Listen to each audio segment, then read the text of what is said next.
السلام علیکم، میں ہوں تہمینہ شیخ۔ اہل سنت جماعت کے ممتاز عالم دین علامہ محمد طلحہ رضا، ان کو مدرسے کے اندر گولیاں مار کر قتل کر دیا گیا، شہید کر دیا گیا، اور میری توبہ اس وقت کیا گیا جب یہ مدرسے میں قرآن پاک کی تلاوت کر رہے تھے۔ تمام اہل سنت جماعت کے علماء کرام نے شدید الفاظ میں اس واقعے کی مذمت کی ہے۔ پولیس نے چھاپا مار کر 3 ملزمان کو اسلام آباد سے گرفتار بھی کر لیا ہے۔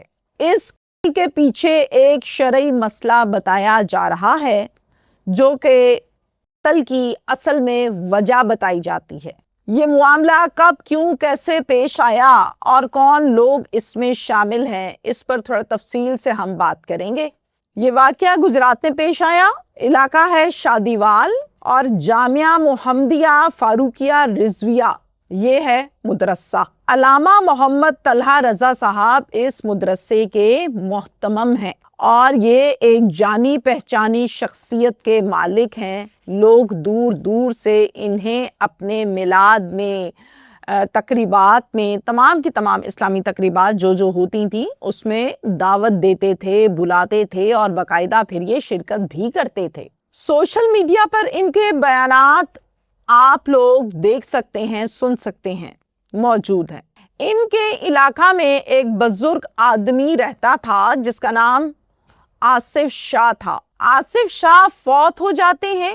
آصف شاہ کا تعلق اہل تشیع ہے، اہل تشیع سے ہے۔ اب ان کے کفن دفن کی تمام تر تیاریوں کا آغاز کر دیا جاتا ہے اور مرحوم آصف شاہ کا جنازہ بھی پڑھایا جاتا ہے قاری اسلم سے، جو کہ اہل سنت ہیں۔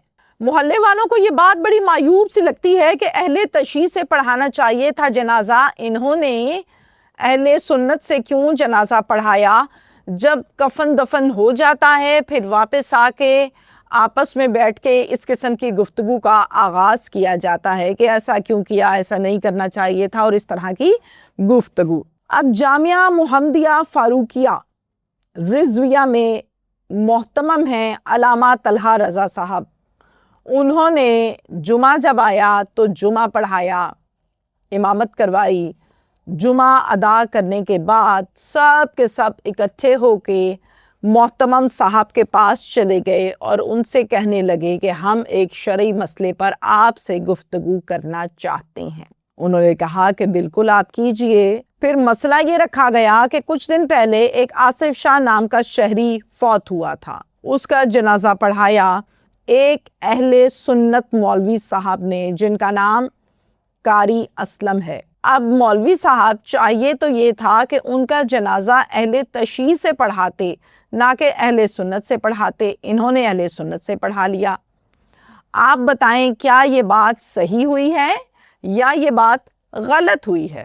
جس پر علامہ طلحہ رضا صاحب نے کہا کہ ایسا نہیں ہونا چاہیے تھا، یہ بہت غلط ہوا۔ آصف شاہ مرحوم کا ایک بیٹا بھی ہے جس کا نام قاسم شاہ ہے۔ اب جب یہ ساری وہاں پر گفتگو ہوئی، لوگوں نے جا کر قاسم شاہ کو بتایا کہ غلط کیا ہے آپ لوگوں نے، ہم نے شرعی طور پر رہنمائی بھی لے لی ہے۔ قاری اسلم جنازہ پڑھانے والے اور بیٹا قاسم شاہ، ان دونوں کو جب پتہ چلا کہ ہمارے متعلق اس قسم کی گفتگو ہو رہی ہے، باتیں ہو رہی ہیں، تو دونوں اکٹھے ہو کر چلے جاتے ہیں علامہ طلحہ رضا صاحب کے پاس اور جا کر کہتے ہیں کہ آپ کیوں لوگوں کو بھڑکا رہے ہیں، آپ کیوں ہمارے خلاف کر رہے ہیں لوگوں کو۔ آپس میں ان کی تلخ کلامی ہوئی اور تلخ کلامی ہونے کے بعد واپس چلے گئے۔ اب ان کی آپس میں یہاں سے چپکلش شروع ہوئی۔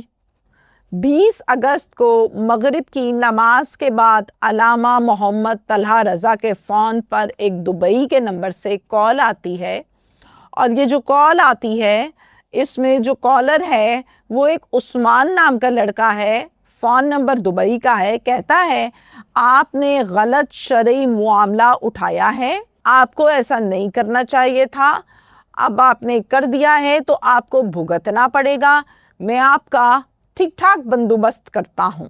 آپ کو کوئی غلط فہمی ہوئی ہے کیا؟ ایسا کچھ نہیں ہے، میں نے کوئی فساد نہیں پھیلایا، نہیں جو بھی تم نے کیا وہ مجھے پتا ہے، اور پھر فون بند کر دیا گیا۔ 22 اگست کو شام کے 5:15 پر علامہ محمد طلحہ رضا جو کہ مدرسے میں موجود تھے، مدرسے کی لائبریری میں بیٹھ کر قرآن پاک کی تلاوت کر رہے تھے۔ اتنے میں 4 ملزمان آتے ہیں اور آ کر ان کی ٹانگوں پر گولیوں کی بوچھاڑ کر دیتے ہیں اور پھر فرار ہو جاتے ہیں۔ اب یہ سب دیکھ کر سن کر بھگدڑ مچتی ہے اور 15 پر کال کر دی جاتی ہے۔ چونکہ یہ مدرسہ تھانہ کنجا کی حدود میں آیا تو تھانہ کنجا سے بھاری نفری موقع پر پہنچی۔ اب چونکہ ٹانگوں پر مارے گئے تھے تو قاری صاحب شدید تکلیف میں تھے، لیکن ان کے ہوش قائم تھے، وہ بات کر سکتے تھے۔ جیسے ہی نفری آئی انہوں نے پولیس کو ساری بات تفصیل سے بتائی اور اپنی مدعیت میں نامزد FIR درج کروائی 324 یعنی اقدام قتل کی۔ اچھا، ملزمان کے نام کیا ہیں جی؟ ایک تو وہ ملزم جس نے دبئی سے کال کی تھی، نام عثمان۔ نمبر 2 قاری اسلم۔ نمبر 3 بیٹا ریحان اسلم۔ نمبر 4 مرحوم آصف شاہ کا بیٹا قاسم شاہ۔ اب یہ 4 ملزمان کے نام FIR میں درج کروائے گئے۔ FIR میں باقاعدہ طور پر یہ بات درج ہے کہ جنازہ پڑھانے کے معاملے پر یہ شرعی تنازع شروع ہوا۔